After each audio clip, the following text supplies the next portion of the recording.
separation between the centers is D, right? Correct, class?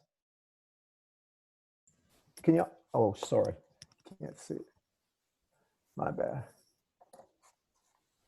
The separation, these are the two wires and current's going down one, back the other. That's the direction of current I. Y'all see that, guys? Now, we've already said that we've got the internal inductance of these two wires per meter. We've got that calculated. So when we take a look at the total inductance, now we need to take a look at the magnetic flux that's penetrating this region, close between these two. Do you all see that? Now here's how I do it. I make the case, if we just put this wire here, first wire, on the z-axis, and I come out a distance rho, that I can say that I have h phi would be equal to I, since it's infinite, over 2 pi rho in the a phi direction, or going into the paper. So it would be going into the paper. Do y'all agree with that? Now the magnetic flux that flows from here to here, I need the B field, so I'll multiply this by mu, and now I get the B field in the phi direction, right? That's going into the paper. You all see that, class? Everyone? The B field's in the direction of the H field, but the B field is weighted by mu, right? Now to get the flux, the magnetic flux flowing in this region, it would be a double integral of the B field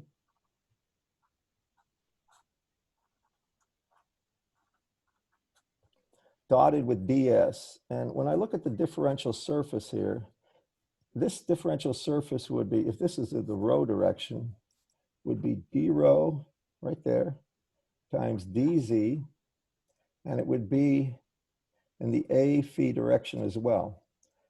Think about this. This differential surface would be d rho dz, and it has to be perpendicular. It has to be in the a phi direction.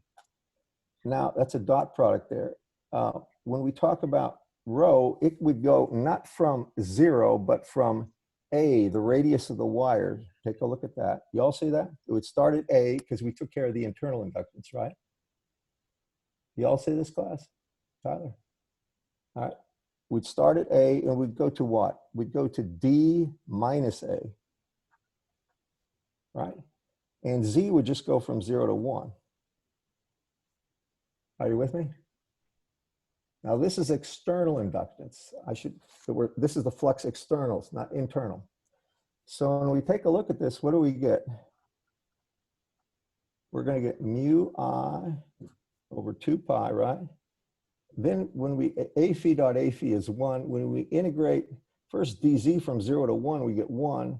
And rho, when we take 1 over rho and integrate, we get the natural log of rho, don't we? And then we put in the boundaries. So we get the natural log of d minus a over, and then it would be a.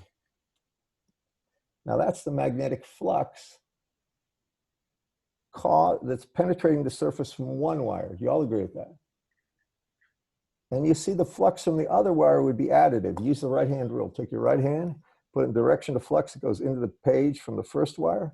From the second wire, it's going the opposite direction to current. It goes into the page anyway. Does everybody see the flux from the second wire is going into the page? And from arguments of symmetry, do you see how the flux would have to be the exact same value for the second wire? So I just multiply this by 2. And this would be the total flux. And total flux there, penetrating divided by current, would be actually the inductance, wouldn't it, class? Because current times inductance is flux. Therefore, if you want flux, you would take, if you wanted the inductance, you would take flux divided by current. And this is classic. So you can see here, the external inductance would be equal to mu over pi times the natural log of d minus a over a. But then you would have to add the plus mu over 4 pi to it, because that would be plus internal. And that would be total. Let's see what he has. I think he has that. Are there any questions about this before I show you the answer? Does that answer your question, Tyler? Yes, sir. Thank you. Do y'all see what I'm talking about here with this one? The tricky part is you had to include the internal inductance. And so this is the thing. Consider a long pair of straight wires. Each of radius A and their centers are separated by a distance D. Assume D is much greater than A. Find the inductance per unit length for the pair of wires. So you have to get the internal inductance, right? They're additive, by the way, additive. Because the current's going in series with these. The same current that goes down one goes back the other direction. And then you have to add the inductance associated with the flux here. Good enough? All right. Here's the next part of this.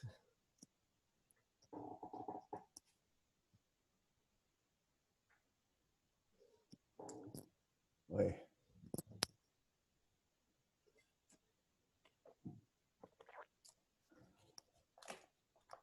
This is part of the homework problem too, but it's down there. But I want to go through this separately and ask everybody how to do it. Suppose I have a wire of radius A. Could you switch the screen, Professor? Yeah, thank you.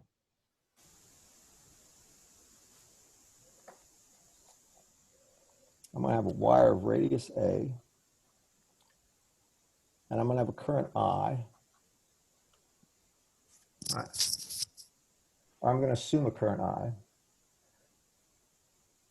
Oh, well, let me step back. Here's the problem presented. Suppose I want to know the mutual inductance between two wires, or two loops. And the first loop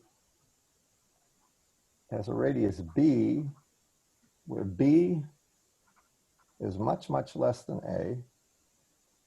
What I want is the mutual inductance between A and B. So B is much, much less than A, and I have an outer wire of radius A, and I want to find the mutual inductance. Does this make sense to everybody? And they're in the same plane, so you have a single turn. You have both wires laying in, call it the XY plane, it's equals 0. Can you all see this?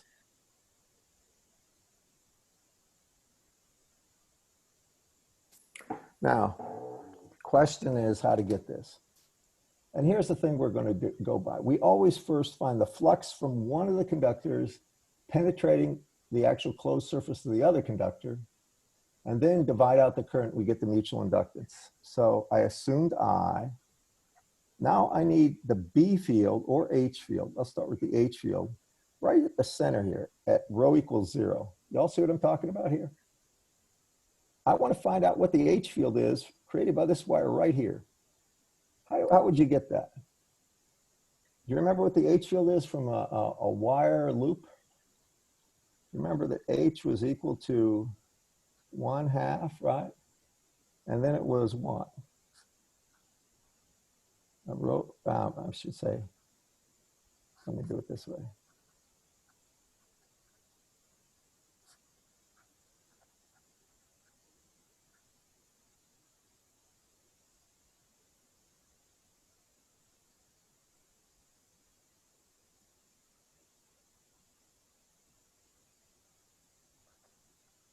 Do you remember this formula?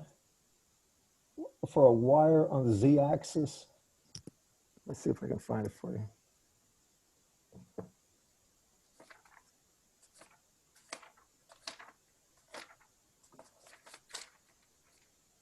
you. It's on page 218. Thank you. I'll show everybody.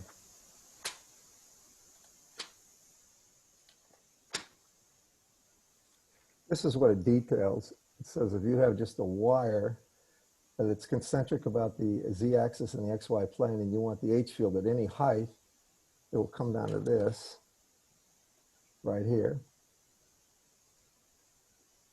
All right, you all remember that? And then if we let z or H equals 0, then we get this. It's I over 2a az. Y'all see this, class?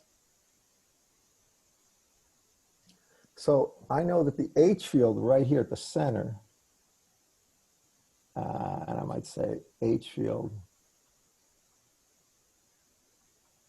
is equal to I over 2a. A is the outer radius, right?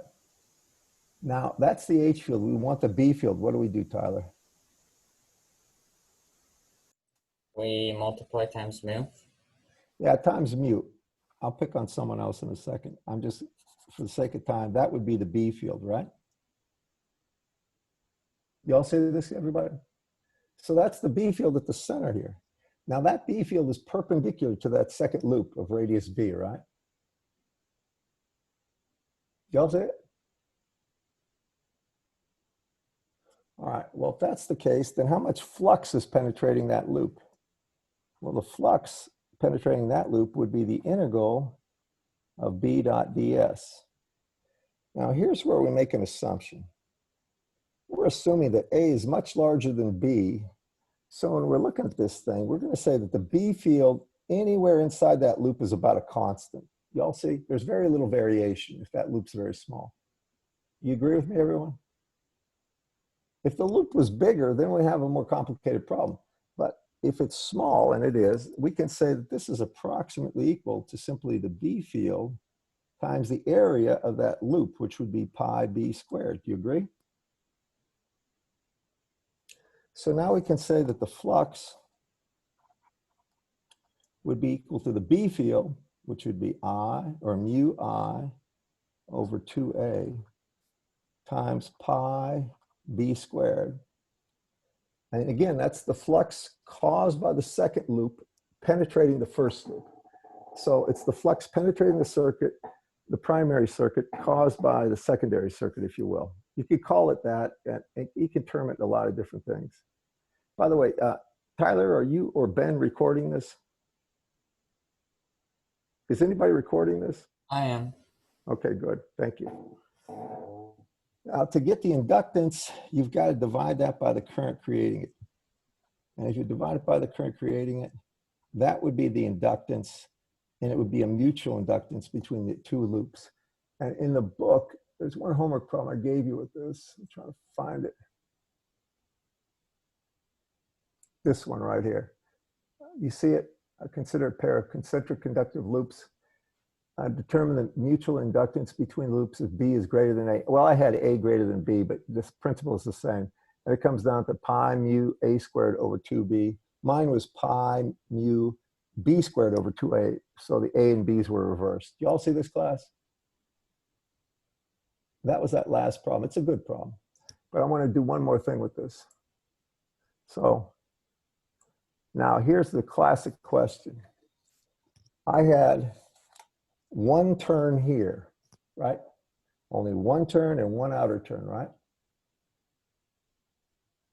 Based on your best guess, what happens if I have two turns laid on top of each other? Say there was shellacked wire and I just coiled two turns. How would this formula change here for mutual inductance? Anybody? Well, think about it. If I have two turns, they're wound together. Couldn't I separate them and have one wound here and then in series with the second wound here? Does that make sense? All right, let me ask you this. I have two turns. Doesn't the same flux penetrate both of those turns? Can you just get the paper down? Yeah. And So do both loops have two turns or just the center one? No, just the center one. If you have one turn, all the flux would penetrate it, right? Now, on top of that, remember, I'm going to make sure this is shellacked wire. I put a second turn, so it's in series with it. Effectively, if you separated those two, the area would double, wouldn't it? Then you would have twice as much inductance. Three turns, three times as much. In general, if you have n turns on the primary, the formula for mutual inductance would be equal to n primary times mu pi b squared over 2a, and then times n on the secondary, times the number of terms in the secondary. Now, the reason I'm saying it, it's the turn squared that matters. If you have 10 turns on the outer, 10 turns on the inner, it would be amplified by a factor of 100. Do you all see that? And that sort of answers the question why you have so many turns with transformers, because each turn multiplies the amount of flux coupled. And therefore, you may have 100 turns on the primary, 100 turns in the secondary. There's more to this, but it's the beginning, what you're seeing. Y'all good with that? Class? I have a quick question, Professor. Sure. And this may be a dumb question, but why do we calculate the magnetic flux density generated by the outer loop through the inner loop rather than the inner loop Well, through the outer loop? because if you're trying to do the opposite problem and take a look at the flux coupled between the inner loop and the outer loop, the B field would change a great deal if you assume a current I in the inner one, then the B field created by that, first, we don't have a formula for it. All right, we'd need the formula for the B field all through this region here. We don't have it. So what we do is the next best thing. And by the way, mutual inductance is the same if you energize one circuit and look at the penetrating flux from that circuit to the second, or energize a second, look at the penetrating flux from the second to the first. It comes out the same always. But because we do know that for this single loop, that the B field here is we can estimate it, and it's about a constant over the center of that loop.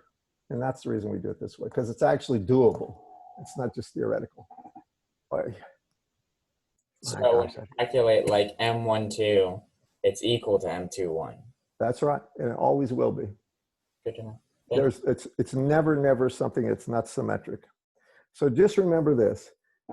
It's always increased by the turns. So turns in the primary, turns in the secondary. And if they're the same, it's increased by n squared. Important to know, okay, guys? All right, next.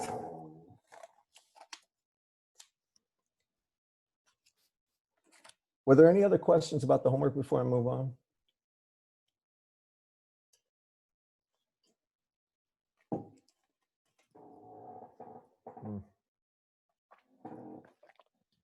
Anything? Okay, good.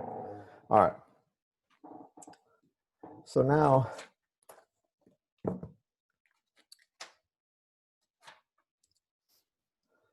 I'll deal with the differential force later.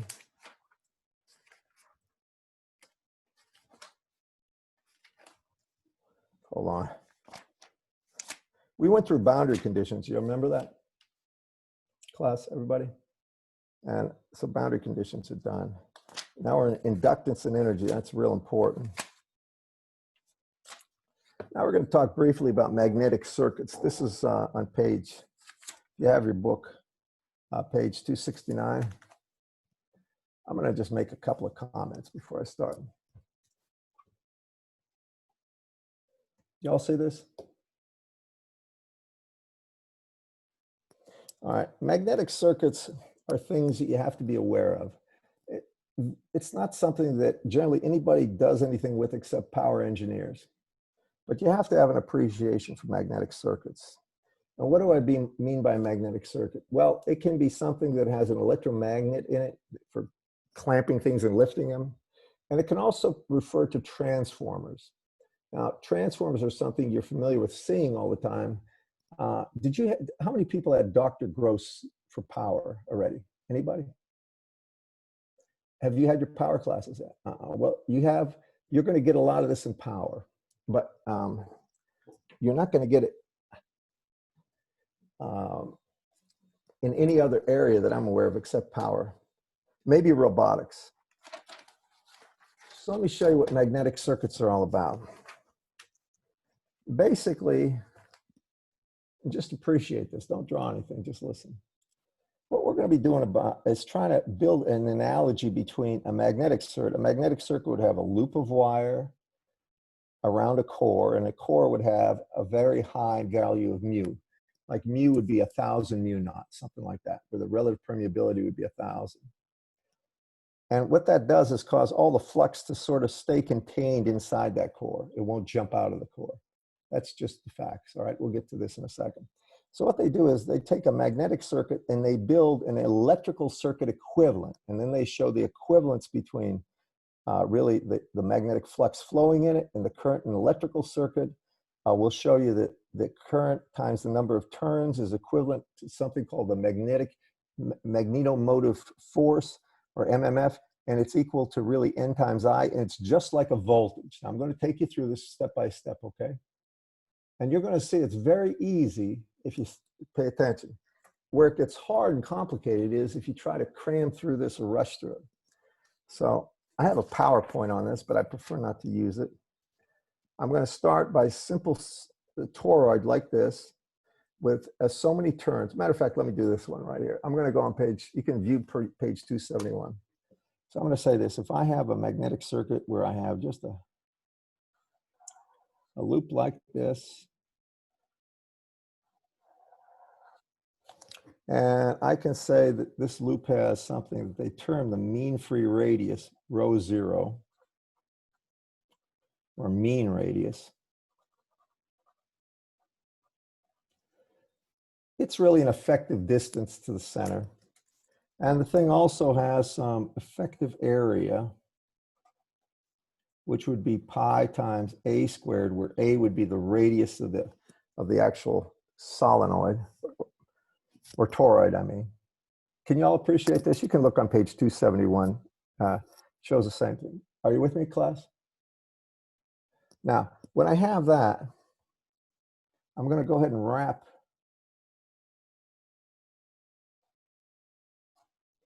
n turns around it.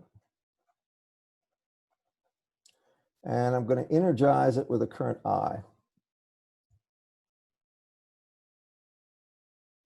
And the last thing I want to say is this toroid has it has a mu relative. Well, it's much, much greater than 1. Say 1,000. It's got a very large value of mu relative.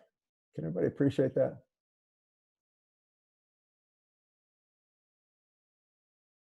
Now, here's the electrical equivalent of it. Ni, or something called the MMF, magnetomotive force, is equal to Ni. It's just like a voltage V, or the electromotive force is voltage, and that's something you're familiar with, right?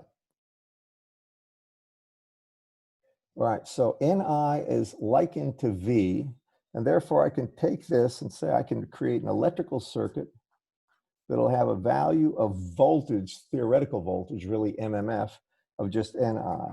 So the strength of the equivalent or the analogous voltage would be Ni. It's like think of it as a voltage, okay? Now, you know, when you have resistance, like in a constant cross-section wire, you know that resistance is equal to proportional to the length of the wire, right? Inversely proportional to sigma. Y'all remember that?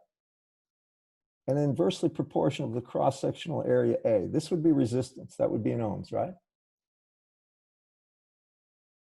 How many remember that? I'm just making sure. Come on. If you have a long wire of constant cross-section, the resistance is proportional to the length, inversely proportional to the cross-sectional area, and inversely proportional to sigma. Y'all remember this, class? This is very important you do. These are some of the principles you need to have hang with you. Well, over here, we don't have resistance, we have reluctance, and it's really a script R. By the way, if you're interested where this is in your book, Wentworth used to have I thought he had something that showcased this. Yeah, it's on the bottom of page 270. If you look there, if you want to see where you can draw from. So with reluctance, this is called reluctance, by the way. That's proportional to length, just like resistance. It's inversely proportional to not sigma, but mu. So it would be mu relative times mu naught. Remember, mu itself is mu relative mu naught, and it's inversely proportional to the cross-sectional area A. You can see how similar this is, right? So let me go down here and draw the circuit. So now I have an electrical circuit, Ni, that's likened to the voltage. Then I have a resistance here, a reluctance, R, and the reluctance is equal to L over mu relative mu naught A. And I get this. Now, something to be said, the A, I hope you can read my writing here. The A actually is equal to pi A squared, right? Y'all with me? Remember, A is the radius of this toroid. Okay. Now, when you think about the length, if you look here, back to the original one, what would the length be? Length has to do with what? The total length of the toroid, right? If you cut it up right here and just laid it out flat, how long would it be? Any takers on that one at all? Think about it.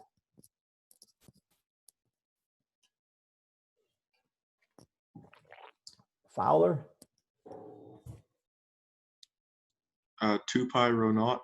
That's right, 2 pi rho naught.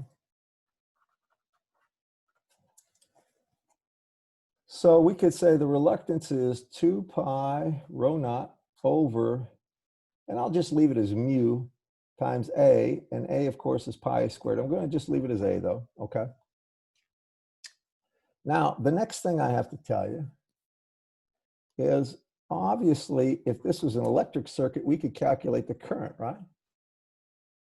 We could say that I would be equal to Ni over the reluctance. Y'all agree with that? But it isn't current anymore. When we have the analogy, this is actually flux. So I'm going to get rid of this, and I'm going to say the flux,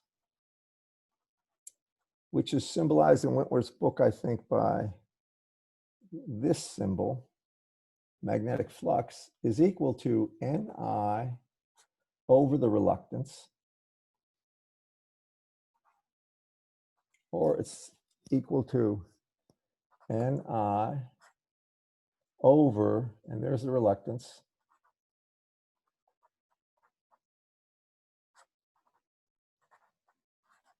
does that make sense to everybody? I know it's a little messy, but can you all see what I'm doing here? Now, what's the units of flux? Anybody? Well, flux density, the B field was Webers per meter squared, right? Therefore, flux, the units of flux are Webers. You can write that down. Are you getting me, everyone? Fowler, you vanished. At least from my screen. Can you all hear me okay? I may not sound too good, and I'm not too good, but at least I'm trying. All right, so that's the flux in units of Webers. That's likened to current. Now, once you have current, you can also get current density, right? By dividing by the cross-sectional area. Is that right, class? Sure, so then, but the equivalent to current density here would be the magnetic flux density. So we can get the B field, which would be the magnetic flux divided by the area. So we can take this and divide it by the area. And I'm going to just say one thing. You can see this area here will cancel here. You all see how this is the flux, right? Oh, I'm sorry, it's not clear.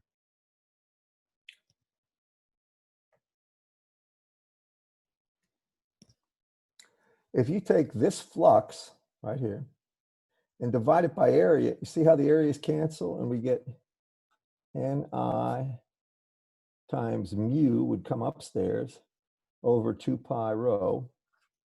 That would be B. You all see that, class? And that would be in Webers per meter squared. Now you could also get the H field, couldn't you? And the H field would be what? Well, B is mu H, right? So H would be equal to B over mu, right?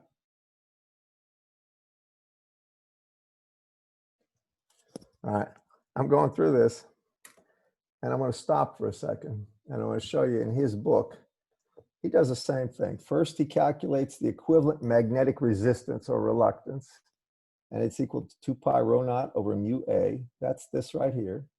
Then he calculates the magnetic flux, which is going to be Ni divided by this, and he gets this, right? Then he says, well, if that's the magnetic flux, that's equal to B dot ds, or really B times the cross-sectional area. So he says that, therefore, the B field would be equal to this divided by A, and it gets rid of the A on top, or he gets this.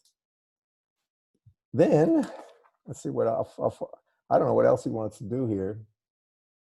Oh, I see. he sort of just analyzed something. He found the magnetic flux and the B field. He could find the H field. He could find any quantity he wanted based on his knowledge of the geometry, number of turns, and what the material is. For that, this is a very simple circuit. I mean, this is a typical question for starters. Given this circuit, 10 turns, all right, I got 5 amps. I got a mean radius of, say, 10 centimeters, and I've got an area of maybe 5 centimeters squared. What's the B field going to be? Then you would have to go through and say, well, first of all, build a magnetic equivalent circuit. I got Ni, I got the reluctance. I can find the flux by taking the Ni divided by the reluctance. And then once I take the flux and divide it by the area, I would get the B field. Do you follow me? You could go through methodically and calculate whatever they wanted. That's for a simple circuit. That's like, this is like the equivalent of V equals IR. If you have V and you have R, you can find I, kind of deal. All right, so it's not a complicated problem. Now I come over here, and here's the next thing. What if you have this?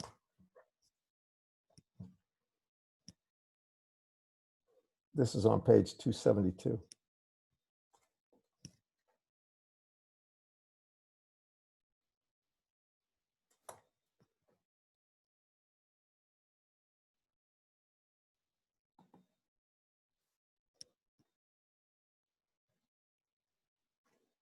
It's not focusing.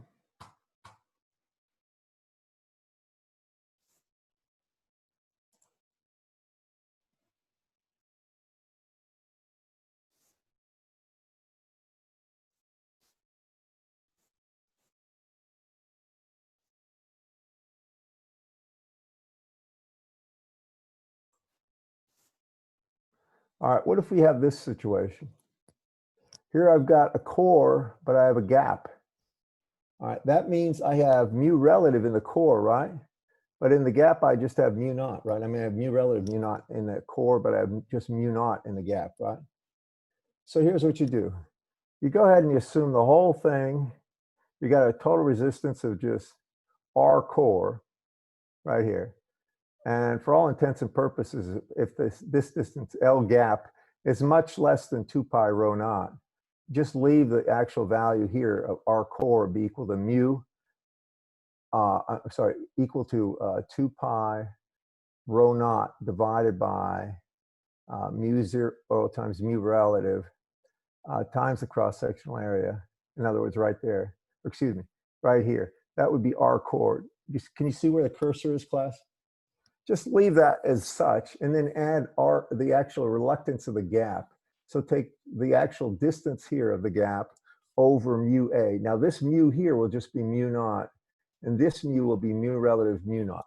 So you effectively have 2 resistances. Does that make sense to everybody? Now that means it's going to reduce the value of the flux, because when you take Vm, now you're going to have to divide it by the reluctance of the gap, I mean of the core plus the reluctance of the gap. So it will go down. Do y'all follow me? Something to note here, usually the gap is the major reluctance value. It's much, much greater than the reluctance of the core for most problems. You got me on that, guys? And likewise in the book, he shows that, give me 1 second. He shows that this would be the value of the magnetic flux. Then you'd get the B field. Now you'll notice the B field in the gap is the same as the B field in the core. The B field is. Y'all with me? It's just flux over area. But the H field will be quite different. The H field in the core is B over mu relative mu naught. And that H field will be much, much less than the H field in the gap. And here's where I want to draw an analogy to you. All right, the H field is like the E field in circuits. You know, whenever you have a very high value of resistance, you drop a lot of voltage across it, right? And that would mean over a certain distance, you would have a very high electric field. But if you have a very low resistance, you drop a low value of voltage. And typically, you would have a smaller value of the E field associated with it. And that's why the H field is like the E field. I'll give you some problems with this, but this concept isn't complicated. Did you all remember this from having this in physics or not? Anyone? No? Okay. Well, so be it. Now, after that,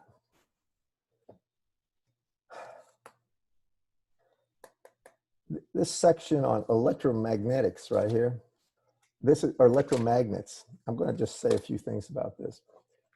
I don't know how you were taught this in physics, but were you exposed to magnetism in physics? All right. Did they actually bring bar magnets and show you that they could lift things, or did they do anything like that or not? Do you remember? Did you have any physics labs with magnets at all? Either electromagnetics or bar magnets? You did.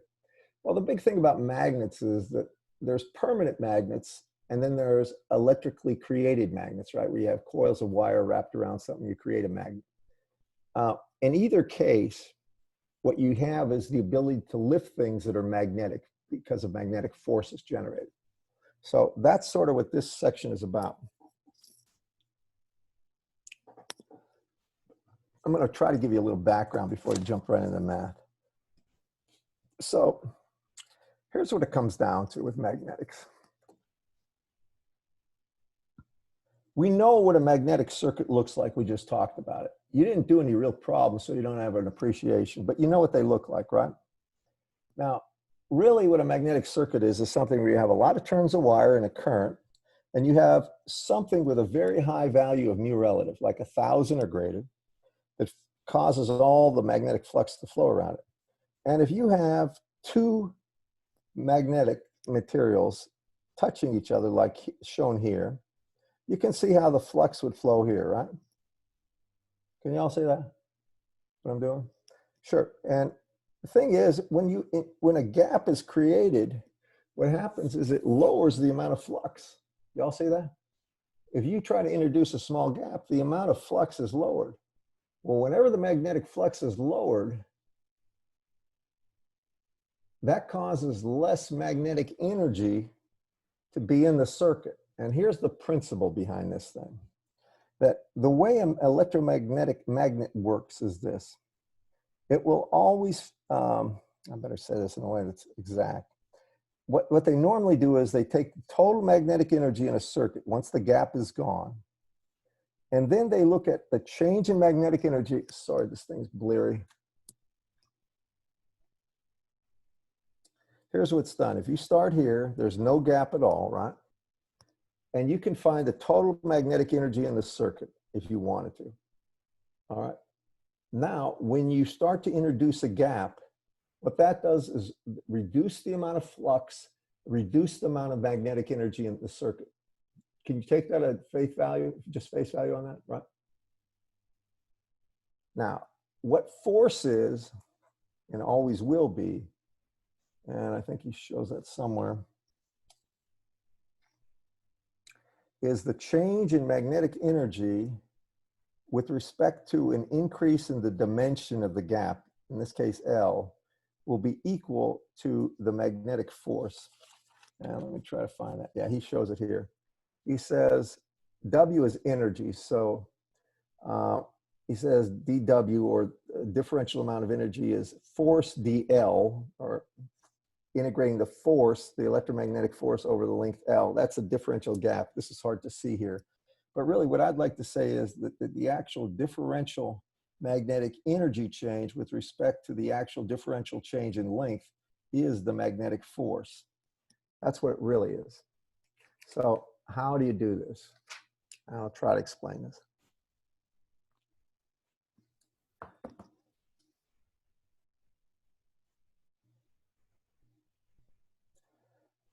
What he's going to do is focus at the change in magnetic energy in the gap region here. And this is going to be a little hard to see.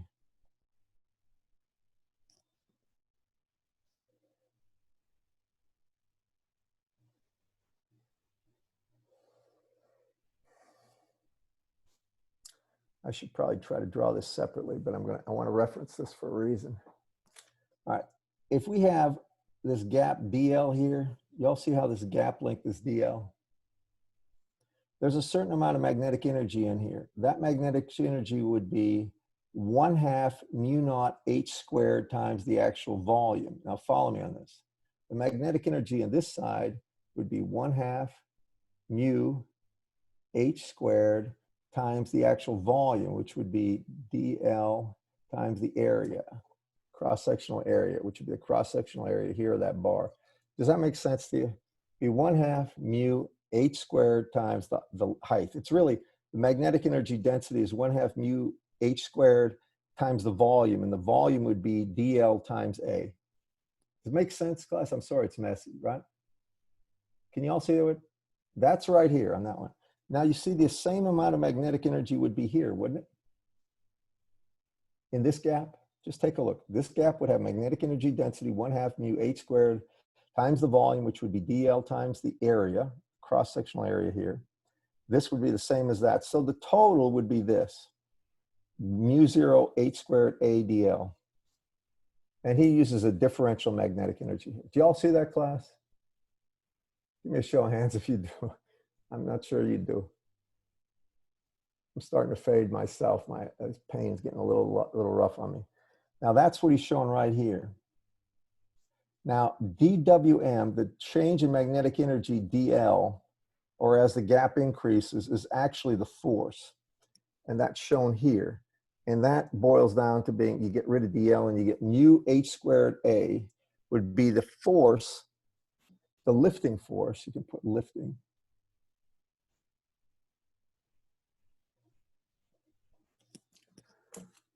So here, the amount of force that's attracting or pulling on this lower piece to pull it back up here would be equal to simply mu h squared a. And the question is, what h is he talking about?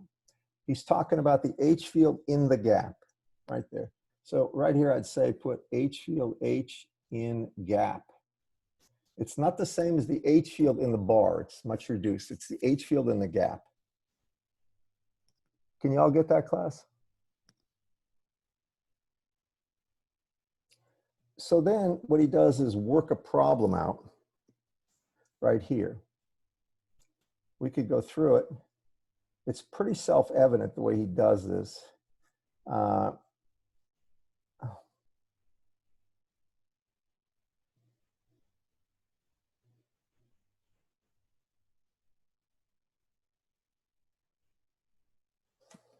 Give me 1 second, I'll get that out. Let me ask you, the class this. Up to this point, are you understanding the way this is being taught? Class? You getting it? I mean, I'm trying to present this material simply without getting into elaborate formulas. And magnetism really is not tricky at all. I mean, trying to calculate this. It can get tricky, but it's not really. If you understand magnetic circuits, this becomes trivial after you do a few problems. Let's go through this problem and talk about it as a class. It says, Professor, I have a question real quick. go ahead. For the magnetic energy off to the left on the other page, Right, hold on. Give me a formula number. just the one that you wrote in the gap. Oh, 1/2 mu h squared, that's magnetic energy density times the volume of the gap, right? Right. Is that multiplied by 2 because there's 2 gaps? That's right, and so it comes to this. See, there's 1/2 there, the 1/2 goes away, so it becomes this. Okay, thank you. If there was only one gap, it wouldn't be there. Okay. But frankly, almost every electromagnet there's 2 points of contact. Okay. Have you ever seen electromagnetics at work? I mean, anything? Have you ever seen these cars being grabbed by magnetic cranes with magnets and they pull them up? They're pretty impressive, but the thing they're not showing you is how much current's going down there. It's a whopper. I mean, maybe 10,000 turns of wire, maybe 5,000, and maybe, it could be up to maybe 10 kiloamps of current. There's a lot of current, and current heats up everything, whether you know it or not. Anyway, when we're doing this one, he's really after how much. He wants the product of Ni, but if he limits I, he just needs the number of turns. So he says,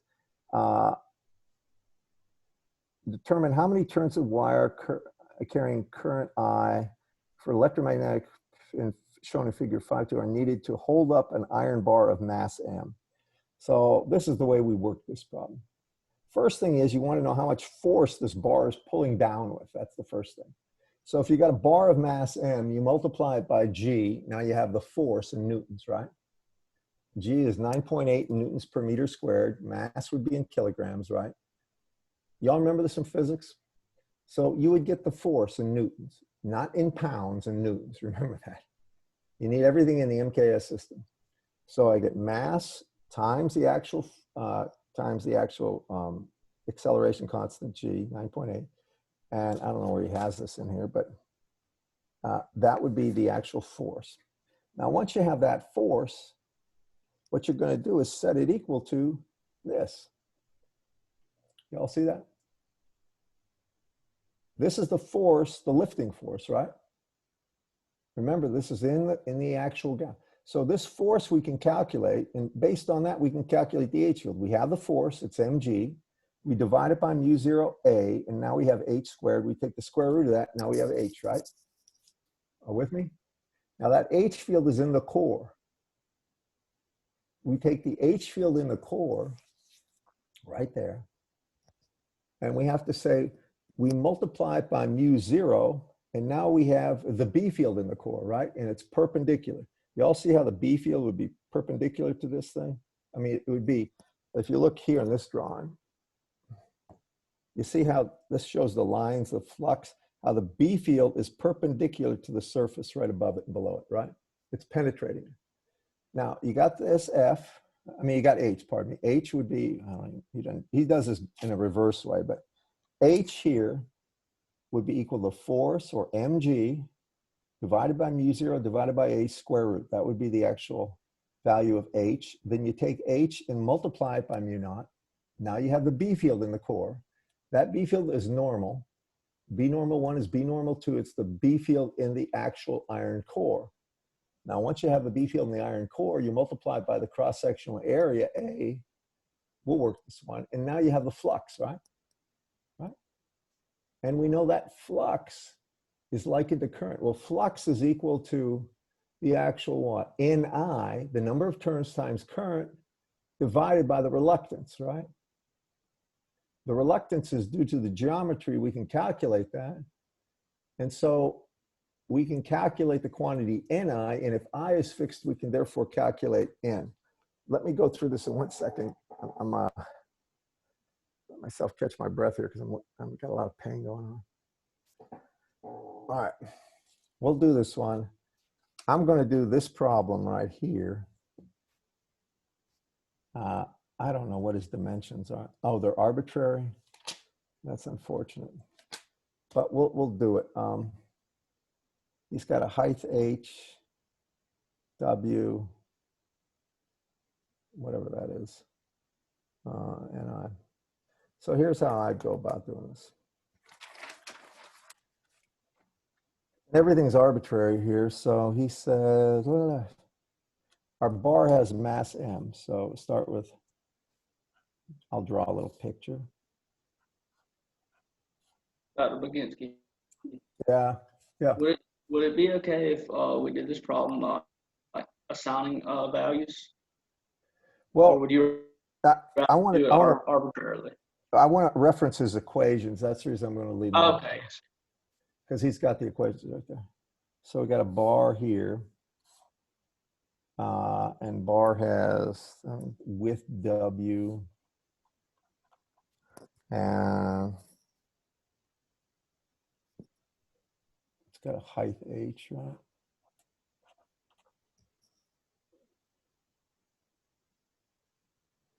And the cross-sectional area A is the same here and here.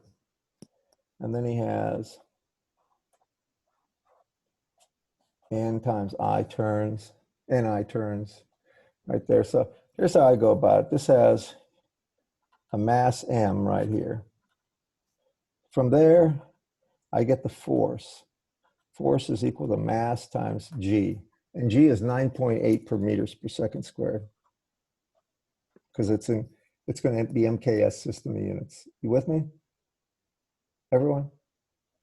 All right, now once we have the force, what does that equal to? From above, that's equal to mu 0 times h squared times the area. Now remember, this is the force in the gap. Correct, class? Everyone? Now we calculate h. So we say h is equal to mg, right? Divided by mu 0 a, and then we take the square root.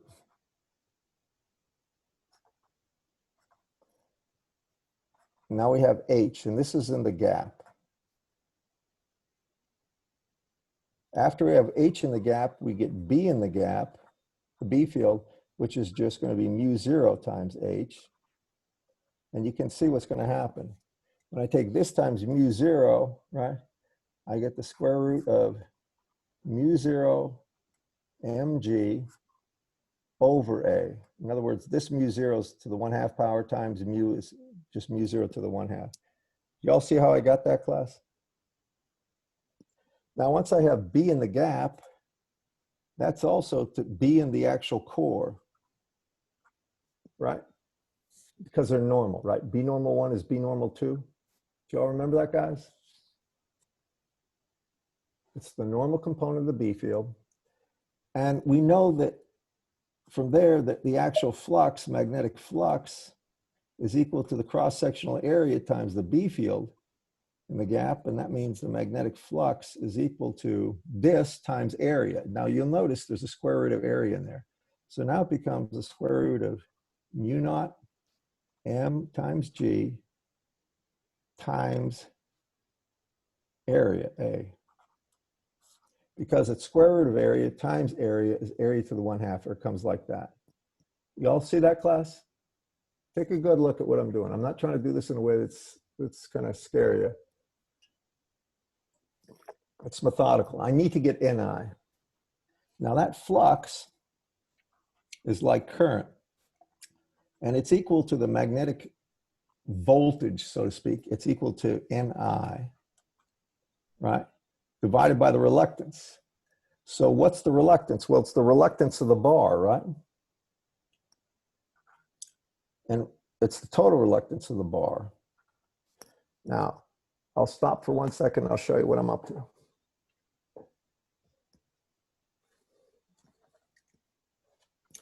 When you take a look at this, you see there's going to be the reluctance of this portion, right?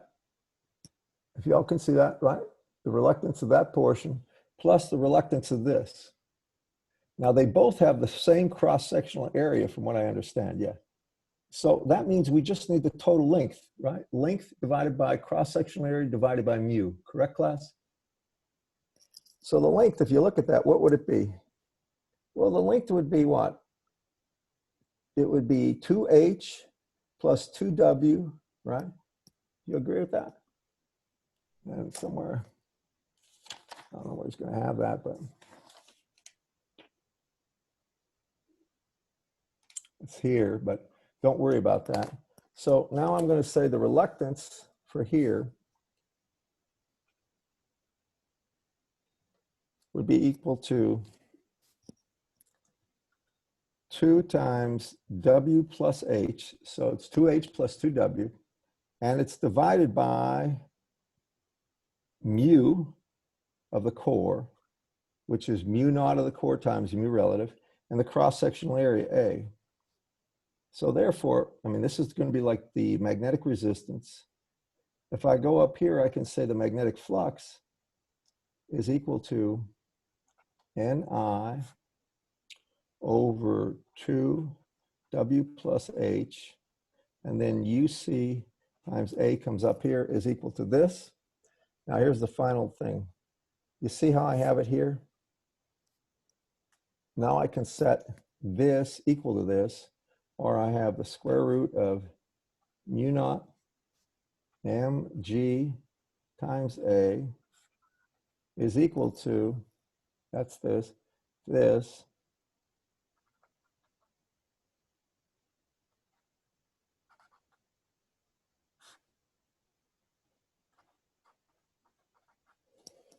and you can solve for n times I, And if you're given I, you can solve for n. Now, on the next page, well, we can do this, but y'all see if we're going to solve for n, first thing I'm going to do is divide both sides by a, right? And that means I get an a to the a down here and get rid of that a. It would be under the root. Then I'm going to divide by I'm going to multiply by 2 times w plus h. And then I'm going to divide by mu core. Finally, I'm going to divide by I. And that would give me n. And if you look,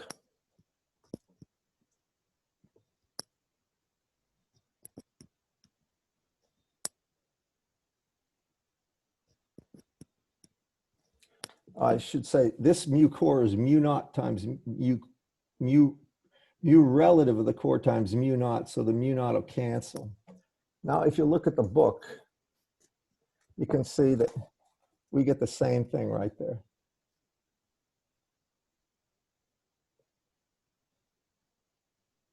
Y'all see that, class? Oh, sorry. Doggone thing.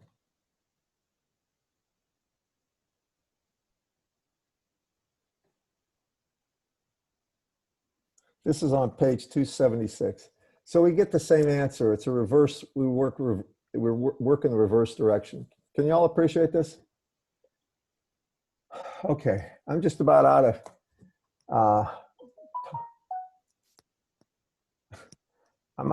time. I think I ran over by a few minutes, but so be it. Are there any questions? When we're calculating the reluctance in that last problem, why don't we? No, we're calculating the number of turns, n. Right, but like we use reluctance in the process. Yep. During the reluctance of the gap. Well, we don't need the gap because we're assuming the thing's picking it up, so the gap's closed. Okay. Thank you. Sure. All right, here's the deal, guys. This is up to you. Do you want one more quiz on Wednesday or not? It's up to you totally. The way I'm feeling, I would rather not, but I'll give you it if you want it. It's up to you. You do, all right? And then a quiz Wednesday you shall have. It's going to be on inductance or magnetic circuits or both, okay? And what I'll do is this. I'll give it to you at the beginning of class, all right? Like I have been, and I'll give you like 25 minutes, 30 minutes to complete it. It'll be based on the homework. I've already given you a bunch of homework. I'm going to give you some magnetics homework, and then we'll do it, all right, for Wednesday. Got me, everyone? Now, anything for the good of the group, anything about the COVID-19 thing, any questions? And thank you for all your kind words and prayers and other comments you made, because it's been a rough 10 days. When you're out of the hospital and all of a sudden there's no morphine or nothing like that, and you got some kind of a baby pain pill, I mean, my backside my legs are black and blue, and like I've been beaten by a club. I've never had anything like this. I've had surgeries, meniscus surgery, nothing like this ever. Just remember that anytime you wake up in the ICU, it's a very bad sign. And I hope I don't end up back there. Go ahead, what? Hope you feel better soon and the pain goes away. Thank you. This has been an experience. I've never had to teach a class when I've had sutures and pain, and I mean, I'm surprised I don't have an IV in me. I'm still, can you see that? Oh, you can't see this probably because I don't have my doc camera, but I'll try to show you one thing. All right, like this is 10 days, 8 days out. All right, I got scars all over me. Those are from IVs, there's scars. My gosh. The real problem was they had to use something to block this to dissolve the clot. It was a antithrombotic or thrombotic drug, and what that does is causes massive amounts of bleeding and it causes black and blue marks everywhere. I mean, honest to God, I looked at my backside and it looks like somebody took a sawed-off shotgun and shot me about 5 times. I'm not kidding either. That's unbelievable. And the other thing I'm thankful for is getting out of there is that COVID-19 ward was the floor above me. That is a scary place to be. You know, I think the first couple of weeks they had this in the spring, 60% of the people that went into the ICU ward, the COVID ward, they died. 60%. Now it's down to like 27%. I mean, you go in there, you got a good chance of not coming out. So that's kind of scary. By the way, Ben, you're over it, right? Are you over it? Can't hear you. Your mic. Yeah, I never had it. Oh, I'm sorry. Didn't somebody here have it? In my other class, somebody I had think it. it was in your other class. Yeah. I'm sorry. There's at least one. Yeah, you're right. There is one person in my other class that had it, and they have to test negative twice before they're readmitted to society. I'm sorry. Thought you were. Does anybody know people that have it? My aunt and uncle and both my their kids, my 2 cousins, had it. They went to the beach for 4th of July, and Yeah. my uncle and their son were asymptomatic. They never felt bad or anything, but my aunt and their daughter started feeling bad, and they went and all got tested, and they found out they were all positive. Well, so far I know 4 people at my church, Covenant Presbyterian, that tested positive. Unfortunately, some of them are older too. I hope they're getting better. There's a neighbor right down the street, a young guy got it. One guy in my other class has it. So 6 people I know personally have it or have had it. Nobody I know personally has died, but we have one person who has died at Auburn University, who was a professor in building science, died from it. And I don't know how many other deaths in this area from COVID-19. We'll probably hear that in the months coming up. But this fall is going to be something that we've never seen before. I can only tell you that they are just bracing right now. They don't know what to do. And if ever given an option, my advice to you is take the class online. If you're allowed to take it online, take it online. It may save your life. Yeah, I had a friend 2 weeks ago. He tested positive for the regular flu, COVID, and he had pneumonia in both lungs. And he's only 24, and he was in the ICU for, I think, 8 days. He ended up recovering. Was he a smoker or a vapor or anything like that? No, sir. Apparently, these are the people that the young people are seeing a majority of in the ICU are young people that smoke, vape, or smoke a lot of pot that have already pre-damaged their lungs. But I remember this one nurse looking at me. I asked her about that, and she said, it's not just old people that are dying. In our ward, we got people that are 20 to 30. They're on their deathbed right now. That was kind of scary. So just stay safe, guys. I'll give you some homework. I'm going to go and try to rest for a bit because and then I'll send the homework out, okay? And Wednesday we'll take care of that quiz. We're just about out of the woods here. I have to go through the time-varying magnetic fields and the induced EMF in chapter 5, but we're just about done. We're finishing up. And if you guys got comments about anything I can do to improve this course or anything you need to see, just let me know. I'll try my best. All right, guys. I'd like to say it's been enjoyable, but you guys are great. This is not great. There's a moral in this story, and it goes something like, if you're in a lot of pain, don't do anything. All right. You take care. Have a great day. Stay safe. Thank you. You too. You too. Guys, take care.